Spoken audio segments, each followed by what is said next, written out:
Welcome to Siegecaster, an active skill-based siege defense game.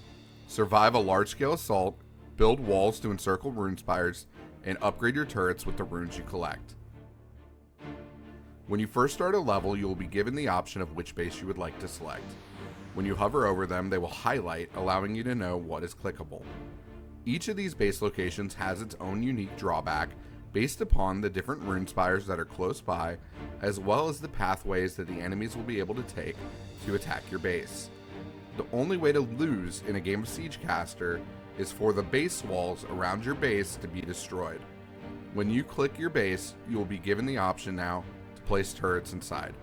There are archers, ballistas, and cannons. We highly recommend starting with an archer on your first base until you get a flow for the game. From here, you can now build out and capture your first rune spire.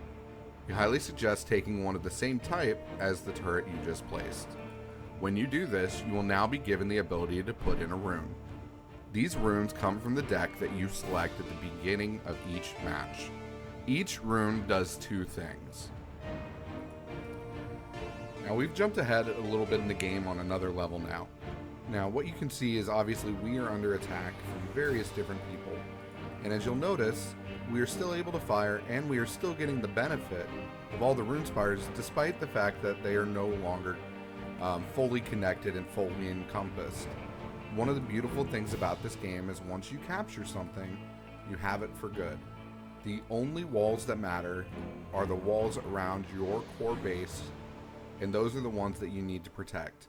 Even though this is now broken, the only impact is that I can no longer build new archers or ballistas or cannons inside those boundaries until I fix the wall.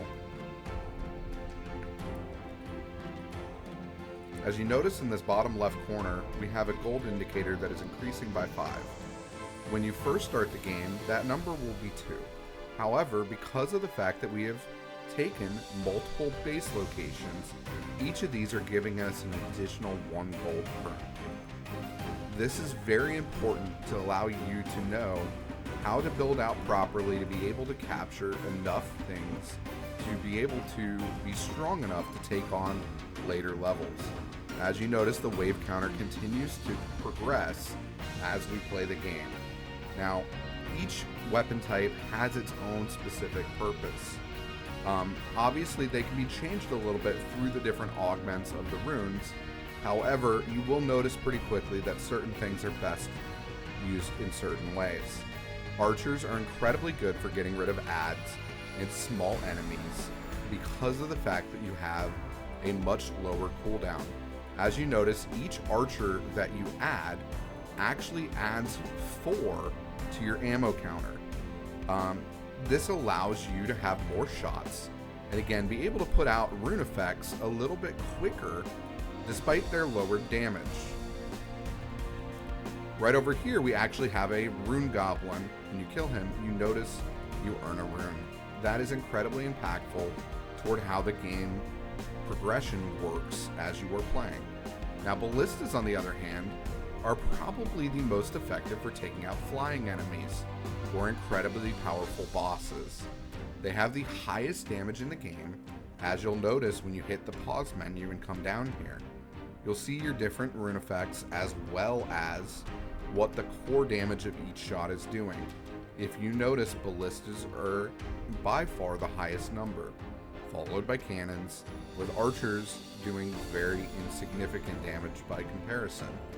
This is because the archers are not going to be as effective on trying to take out giant flying enemies or giant structures. However, you will have a lot more shots with your archers than you will your cannons or your ballistas. They have a much slower reload. So as you see these APCs coming, this is an area that cannons are incredibly successful. They are very good at taking out a large unit or a powerful unit, as well as taking out the surrounding adds. They are incredibly good at delivering various rune effects, allowing you to make sure that you can kind of combo everything and take things out how you want to. Ballistas are really interesting in the sense of they will continue to fire and go through enemies until they hit what is considered a terminal enemy. those are the stronger enemies in the game, and when they hit, they will explode, causing the rune effects to deploy. You will notice pretty quickly which enemies those include. Now, these smaller enemies, again, are really difficult to hit with a ballista or a cannon, showing that the type of weapon that's best for them would be an archer. As you play, you'll discover your favorite way to kill different enemies and the runes that you like to use to be able to do that. Now, as you play, you also have various wizard spells. As you notice, I've been deploying one right there that is a slow. That is allowing me to make sure I can line up my shots and make sure I hit things. As you play the game, you'll find unique ways to combo the different rune effects, whether it's putting a slow on the archers or a vortex on the archers to make sure that you can hit your cannon shots, or whether it's just discovering how to properly line up a really nice ballista shot that'll take out an entire line of enemies. The only way to lose the game is when the enemies surround you and break your walls around your base. Oftentimes, you'll have enough time to just immediately click and repair the surrounding walls. At the moment, I have too many enemies for that to be possible.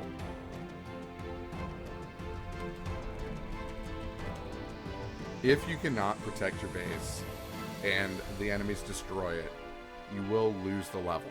However, all is not lost. You will still gain new runes, allowing for constant progression as you play the game. Prior to entering a level, you'll be taken to the world map. In the world map, you can see your inventory, including every rune you've collected to date. When you first start, you will not have that many options, but as you play the game, you will unlock new runes each playthrough. Once you have two runes that match, you can hover over each other and combine them.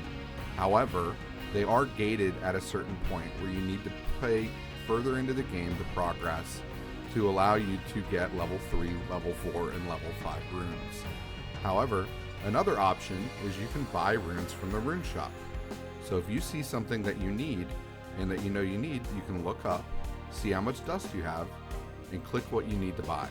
In this instance, I'm going to buy a spread rune. This is going to allow me to merge that spread rune to a level 2. Each rune has its own unique benefit as well as base turret damage. Base turret damage can sometimes be just as impactful as the rune effect itself, specifically depending on which turret you decide to use it on. Oftentimes I find myself using a reload rune on a ballista because the base turret damage increase is so impactful. Whereas I might decide that I would rather use the lightning rune on my archers because it has such an easy ability to click all the different lightning particles on the map. And as you go back to your rune screen, you'll be able to decide, do you want to upgrade these runes, or do you have things that you do not like and would you like to sell them? One of the things we did not show off previously is the ability to actually sell a rune to buy something that you like more. So for example, if you are not a fan of this luck rune, you can drop it down here and you will get dust for doing that. This will allow you to buy something that you prefer. In this instance, I'm going to buy lightning, allowing me to combine to another level 2 lightning. We hope that this tutorial has been helpful and that you now understand some of the basic mechanics of how to play Siegecaster. Thank you so much for checking our game out, and please do give us a wish list and check out the demo as part of Steam Next Fest.